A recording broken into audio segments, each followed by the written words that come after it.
This is a question I get asked a lot. Can white people experience racism in America? First, let's understand the word racism. It ends with ism, much like capitalism, the same ism. Communism, the same ism. Socialism, the same ism. So what does that ism mean? Ism means a system put in place by those in power centered around a specific set of ideas. For example, capitalism, a system put in place by those in power centered around capitalist ideas.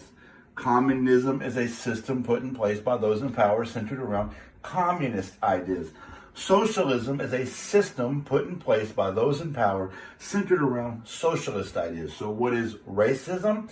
It's a system put in place by those in power centered around racist ideas. So then, can white people experience racism? What you're saying is when somebody says to you, cracker, honky, I don't trust white people, colonizer, white devil, that you're experiencing racism. Well, you're not. Let me explain. What you're experiencing is called prejudice.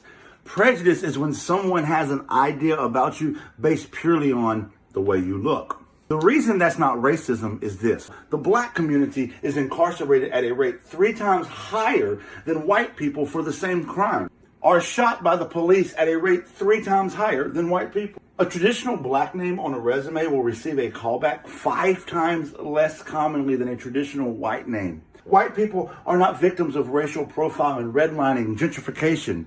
You see, the system targeting marginalized communities is racism. So even though a white person may experience prejudice, they'll never have to worry about being targeted by the entire system. And that's what racism is. And racism is much worse than prejudice. I hope that clears it up.